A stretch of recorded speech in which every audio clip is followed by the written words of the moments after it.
This will be the last video of the sharing series, and in this video we'll be talking about a new method called the array method. The array method is also for discrete items, so each of these little x's, I'll tell you what they represent in just a second, are discrete items. They're things that you can't break up. You have to keep them intact to preserve their purpose. Okay, so this is a discrete method, but it's different from the previous method because we use the array method when there's many more items than people. So there's 31 of these little x's, and there's 4 players, A, B, C, and D, and 31 is much more than 4. In contrast, with the island, we had 4 pieces of the island and 3 companies. Although 4 is more than 3, it's not exactly many more, but 31 is many more than 4.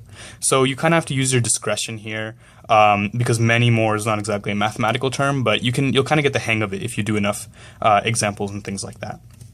So let's get right into the method. So all these different x's represent candies, and the different colors represent different types of candies. And obviously people have preferences over which candy they prefer over which candy and stuff like that. So what we do is we take these 31 candies, or however many they are, and put them in a bucket and we shake it around. And then we take one out randomly, and we keep doing that until we have this random list of candies that's just been generated by randomly taking out one candy, another one, and so on. So the important thing is that this is a random list. There's been no one's influenced this at all. Okay, so now each of these 4 players, A, B, C, and D, have a job to do. So let's just look at A, for example. He wants to split this random list, into 4 parts, and each part will be one that he considers a fair share. So he does that by placing 3 indicators. And why 3 indicators? Because when you place 3 indicators, you split it into 4 sections. Because look, if you have A1, one section is everything before A1, another section is everything from A1 to A2, another section is everything from A2 to A3, and the last 4th section is everything from A3 onward. So each person places 1 less indicator than the amount of players, because by doing that, they'll split it into 4 parts. And again, how do they place the indicators? They place it so that in each section, they have a fair share. So that means no matter which section they get, they'll be getting a fair share. So let's look at C really fast. So between C1 and C2, this red, brown, and orange candy, these 3 candies will be a fair share to C, for example.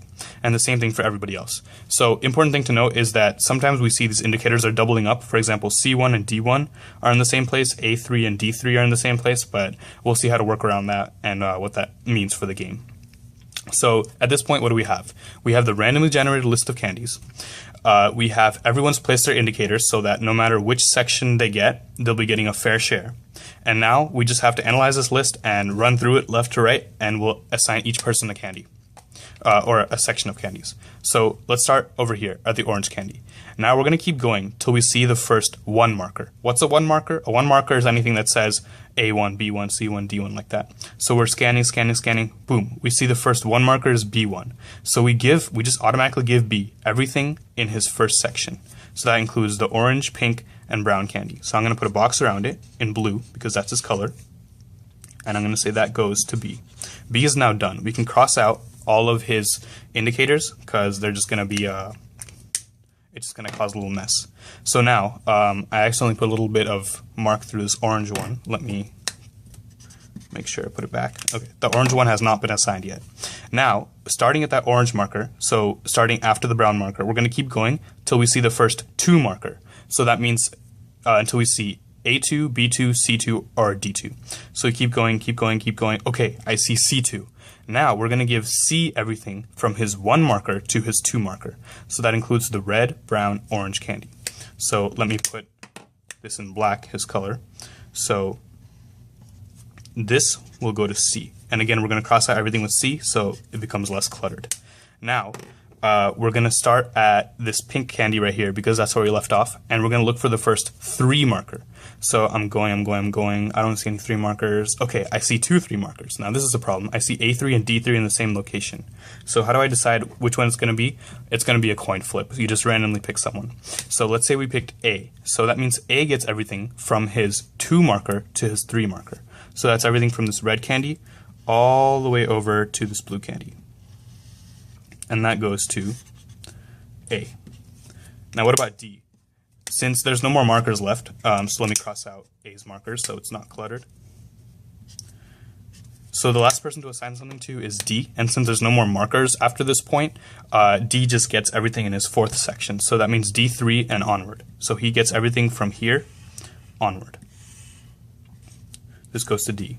Now let's just analyze really fast if everybody got a fair share. Did B get a fair share? Yeah, he got everything from the beginning to B1, which is one part of his list, so that's a fair share. Did C get a fair share? He got C1 to C2, so yes, that's a fair share. Did A? He got A2 to A3, so he did. And did D get a fair share? He got everything from D3 onward, so that is also a fair share. That's kind of the beauty of this method, because everybody gets a fair share, and you only have to run through the list one time. You don't need to go through it, exponentially many times or anything like that. And we're not exactly done, because you see that this block, this block, this block, and this block have been assigned, but there's still 1, 2, 3, 4, 5, 6 candies that have not been assigned to anyone. So this orange, orange, pink, blue, pink, blue candy have not been assigned to anyone. So this, you can get creative. You can just pick your favorite random method to assign these to the 4 players. So since there's 4 players, maybe you can do 2 coin flips. So you can do you can assign someone heads heads, assign someone tails tails, assign someone heads tails, assign someone tails heads, and then every time you flip the coin twice, whoever wins gets 1 piece of candy and do it all over again. Or you could do a more simple method, whatever you want to do. You can get creative. But the point is, you could have some leftovers, and no one hates leftovers, So leftovers just increase people's happiness. But even if A doesn't get any of the leftovers, he already has a fair share. Same with everybody else, so everybody's happy. So now, instead of making a separate video on why this always works, let's just go through it and just intuitively figure out why it always works. You might have figured it out already. So why does it work for the first person? So we look for the first 1 marker, and once we find it, boom. We pick everything from the beginning till there. Obviously, that person has a fair share because we picked everything from the beginning to his 1 marker. Now we keep going and look for the first 2 marker. So boom, we saw C2. But how do we know that C's first marker is not intruding on B's territory that he already has? Well, that's because when we scanned, we looked for the first 1 marker.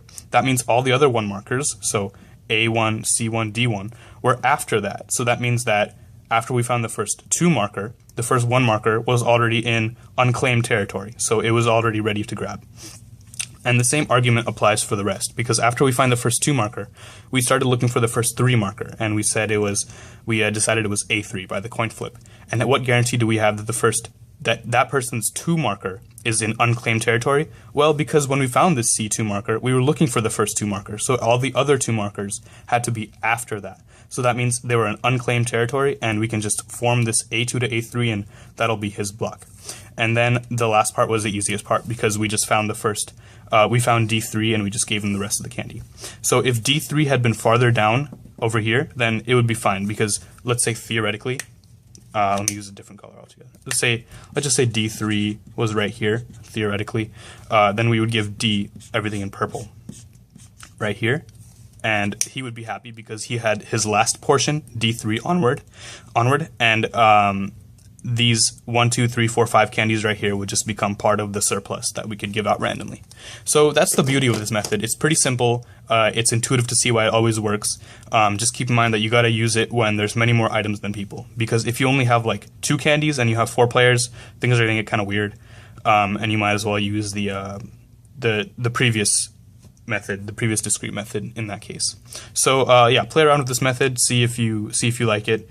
And I hope this sharing series has been a little bit helpful to see how you can share things in the real world mathematically. So until next time, until the next series.